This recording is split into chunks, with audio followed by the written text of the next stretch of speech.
तो मैं तो मुकम्मल तौर पे आपसे इत्तेफाक करता हूँ। उसकी वजह ये कि पाकिस्तान में जब एनार्की होगी, उसकी तो एक और वजह है खुरम, और वो पॉलिटिकल इकोनॉमी के हवाले से वो बात है कि पाकिस्तान में एनार्किक सिचुएशन का फायदा लोगों को नहीं होगा, उन उन ग्रोहों को होगा, राइट विंग और एक्सट्रीमिस्ट ग्रुप्स को, जो ज्यादा ऑर्गेनाइज्ड है, वो आके कैप्चर करना चाहेंगे पावर को या यस। स्पेस को। तो मुझे तो समझ नहीं आती कि यस। हमारे अच्छे खासे पढ़े लिखे लोग जो हैं वो इस तरह की तजावीज देते हैं कि जी एक बार डिफॉल्ट होने दो, ये बड़ा जरूरी है, एक झटका बड़ा होता है। I I fail to understand their logic, but anyway, let's move on. तो आप ये कह रहे हैं कि इकोनॉमी वहीं पे खड़ी है जहां पे खड़ी थी, और वो लेकिन ये कि स्टेबल है, और अगर ये आईएमएफ का प्रोग्राम नहीं होता तो फिर यकीनन इंस्टेबिलिटी भी आ सकती है। इफ आई करेक्टली समराइज जो अभी तक हमने पिछले 8-10 मिनट में बात की है।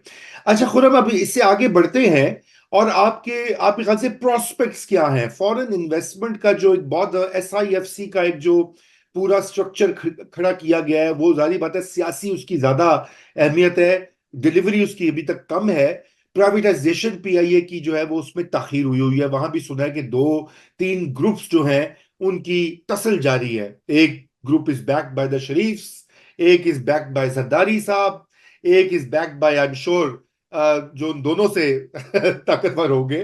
तो ये अगर एक पीआईए जैसा प्राइवेटाइजेशन नहीं हो सकता इनसे, तो फिर जाहिर बात है कि that does not give a good signal to the investors here and abroad. जरा इसके ऊपर कमेंट कीजिए। हाँ नहीं, डेफिनेटली आई थिंक जैसे हमें आई थिंक फरवरी मार्च वगैरह में बताया गया था कि जून तक पीआईए की प्राइवेटाइजेशन हो जाएगी। आज राइट। हम अगस्त में बैठे हुए हैं। ठीक है, हमें जुलाई में बताया गया था कि अगस्त तक आईएमएफ का एग्जीक्यूटिव बोर्ड अप्रूवल मिल जाएगा और प्रोग्राम शुरू हो जाएगा। अब कहा जा रहा है सितंबर में होगा, लेट्स सी। राइट। तो I think the inability to meet these goals is sending a signal. और सिग्नल यही जा रहा है कि बहुत मुश्किलों से संभाल के समेट के सिचुएशन को रखा हुआ है जहां पे अभी वो बैठी है। राइट। बहुत मुश्किलों से। और पूरी तरह से अभी भी वहां पे संभली नहीं है, right? It's moving, it's wobbly. And PIA की प्राइवेटाइजेशन तो अब अंदर क्या कहानी है आई डोंट नो, लेकिन उनके तो अभी ऑडिटेड रिजल्ट्स भी नहीं निकले। ठीक है, उसके बगैर आप उसकी ड्यू डिलिजेंस कैसे कर सकते हैं? उनके hmm. Latest audited financial statements are not even out yet. जब तक वो नहीं निकलेंगी तो देयर इज नो क्वेश्चन कि कौन कौन सा ग्रुप इसको देगा एंड और anything like that, because without the audited financial statements you know what it is you are buying. um, तो करेक्ट। यू नो और वो भी उनसे, अब उसमें भी बड़ी स्टोरी है कि वहां पे होता क्या है, क्यों पीआईए की जब भी ऑडिटेड फाइनेंशियल स्टेटमेंट्स निकलती हैं उसके पीछे बड़ी एक लड़ाई चलती है और मसले होते हैं। ये बहुत सारी उसकी ऐसी एक्सपेंसेस हैं पीआईए में, बहुत सारी उसके ऐसे कर्जे हैं जिनको किस तरीके से क्लासिफाई करें, इसमें बहुत चीजें डिपेंड करती हैं and what not. And auditors are sometimes not willing to sign off on what they are being told to say and how to classify certain expenditures or whatnot. Right. In any case, I think the failure to basically advance very simple goals such as these is sending a signal that Pakistan is barely in control of its economic agenda. Right. Right. ये बड़ी सैंगुइन और तशवीशनाक conclusion है। अच्छा, हमारा show का time खत्म हो रहा है, but I do want to ask कि मैंने आपकी एक ट्वीट देखी कि इकोनॉमिस्ट जो हैं वो पिछले कई सालों के जो फैसले थे उनसे गायब रहे। उसमें मैंने देखा बड़ी रिस्पॉन्सेज आ रही हैं। मुझे उससे याद आ गया कि खुरम, जब नून लीग की पिछली गवर्नमेंट थी उसमें सीपेक का बड़ा शोर हुआ, तो आपने एक तफसील से इन्वेस्टिगेटिव रिपोर्ट्स की थी। आई रिमेंबर डॉन में बड़ी आप पे गर्मा गर्मी भी हुई, आपको अटैक भी किया गया कि सीपेक तो होली काउ था ना उस वक्त। अब जो होली काउ बुलाया Yes. उन्होंने खुद ही डंप कर दिया उसको। कमाल है वैसे। आई मीन हाँ। Only in Pakistan this happens. तो मुझे ये बताइए कि आप जो बात ये कहना चाह रहे थे कि टेक्निकल एक्सपर्टीज जो है वो पाकिस्तान की पॉलिसी मेकिंग में शामिल नहीं रही, अगर मैं उसको इंटरप्रेट करूं इस तरह से, या पाकिस्तान के इकोनॉमिस्ट जो है they don't stick their necks out and they choose a safe way forward. वैसे तो मैं आपको ये एक बात बता दूं कि एज अ साइड नोट आप उसको आंसर कर दीजिएगा कि पाकिस्तान के इकोनॉमिस्ट में भी पोलराइजेशन ठीक ठाक माशरे की तरह आ चुकी हुई है। बहरहाल, anyway, let's hear you and then we can conclude our discussion. जी। मैं आपको रजा मैं आपको एक एग्जांपल के थ्रू इलिस्ट्रेट करता हूं कि मेरा मेरा पॉइंट क्या था। ठीक है, 2021 से लेके कोई 2000 आज तक इनफैक्ट पाकिस्तान में इन्फ्लेशन जो है, महंगाई की जो रफ्तार है, जी। वो हिस्टोरिक रही है। ठीक है, we have lived through the most ferocious inflationary fire ever in our history right now, पिछले जो जी 3 साल गुजरे हैं। बिल्कुल। ठीक है, अब इस इन्फ्लेशन में मैं जहां भी जाता हूं, मुझसे उन दिनों में तो लोग यही पूछते थे एक सवाल कि भाई ये कहाँ से आ रही है, नंबर वन क्यों हो रही है ये महंगाई, और नंबर टू ये रुकेगी कहाँ तक, ये चीज कहाँ तक जाएगी।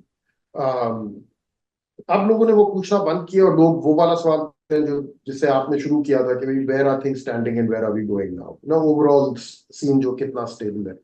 बट उन दिनों में एक मैसिव कॉन्वर्सेशन पूरे मुल्क में चल रही थी कि ये इन्फ्लेशन कहाँ से आ रही है, क्यों क्यों हो रही है, और इसको हल करने के लिए बेस्ट तरीका क्या है।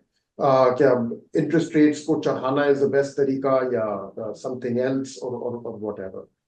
अब इस कॉन्वर्सेशन में मैं तमाम टीवी चैनलों पे जाके ओवर द इयर्स दर्जनों पेरेंट्स कॉन्वर्सेशंस में मैंने हिस्सा लिया था, रिटन फॉर्म में, ऑन जी newspaper articles, podcasts, in all kinds of forums. इस कॉन्वर्सेशन में चार्टर्ड अकाउंटेंट्स ने हिस्सा लिया, इसमें बिजनेस लीडर्स बोल रहे थे, इस कॉन्वर्सेशन में रिटायर्ड सिविल सर्वेंट्स सामने आके बोल रहे थे, इस कॉन्वर्सेशन में जनरल इंटरेस्ट के जो लोग हैं वो बोल रहे थे। आपके साथ मैंने प्रोग्राम्स किए हैं, और आप लोगों ने भी यही सवाल मुझसे पूछे थे उन दिनों में। जर्नलिस्ट बोल रहे थे, रैंडम एनालिस्ट टाइप जो लोग होते हैं जो ब्रोकरेज में कोई लगा है वो बोल रहे थे। एक तबका है जो खामोश बैठा था through out, and that is Pakistan economist. ठीक है, एक इकोनॉमिस्ट, आई थिंक शायद एक आध हो, जैसे डॉक्टर हफीज पाशा है, उनका एक आर्टिकल आया था on the roots and the causes of inflation, business शायद मॉडल कारदार के एंड भी एक दो दैट्स आए हैं। अबाउट। बिल्कुल न, और लेकिन शायद कारदार का I don't recall, Nadeemul but Haq. शायद Kardar mind you is but शायद Kardar mind you is a chartered accountant, right, not an economist. Nadeem Haq है, बट पाइड में एक पेपर निकला था, लोग trying to analyse the roots of inflation, but it was indeterminate, उसमें कोई कंक्लूजन पे ला नहीं सके वो लोग। But that was it, not a single researched output that I can think of from anywhere, somebody trying to say let's find out what's going on। ये एक इतना बड़ा एक इकोनॉमिक मसला पाकिस्तान में खड़ा हुआ था, हर बंदा इसके बारे में बोल रहा था, nothing from any economist anyway. और यही चीज हुई थी सीपैक के दिनों में कि देयर वाज, मैं जिस ट्वीट की आप जिक्र कर रहे हैं वो मैंने किया था आतिफ मियां की एक ऑब्जर्वेशन पे, कि टेक्निकल इनपुट और फीजिबिलिटी की नहीं गई थी इन सीपैक प्रोजेक्ट्स की, और बेसिक बुनियादी सवाल पूछे नहीं गए थे। But even in the CPEC days, जब इसके अराउंड इतनी बड़ी कॉन्वर्सेशन चल रही थी, the economists were by and large absent from that conversation. I think you know काफी सारे मेरे इकोनॉमिस्ट दोस्त खुश नहीं है मेरी इस बात से। ये पहले भी मैंने कही है एक पॉडकास्ट में, तो उसके बाद मुझे ईमेल्स आई थी और लोग खफा थे और इतराज किया था उन्होंने, but I stand by it. आप मुझे जी दिखा दें, वो लोग मुझे ये कहते हैं कि भाई हम लोगों ने प्राइवेट में ना बड़ा बताया है गवर्नमेंट को कि अगर आप ये करेंगे तो महंगाई होगी। मैंने कहा ये प्राइवेट की तो बात ही नहीं हो रही, बात तो पब्लिक की हो रही है, first of all public exactly. Conversation में। एंड फिर वो कहते नहीं आपको नहीं पता, नहीं फिर बड़े ना वो प्रेशर्स आते हैं और ये होता है वो होता है। तो ये क्या बात हुई, ये क्या बात हुई? I mean if you are an economist and the biggest economic issue facing the country, this massive inflationary fire is sweeping, everybody is talking about it, अकेले आप खड़े हुए खामोशी इख्तियार करके खड़े हुए, तो ये क्या बात है? यू नो, फिर आप इकोनॉमिस्ट मत बने यार, कुछ और बन जाए जाके।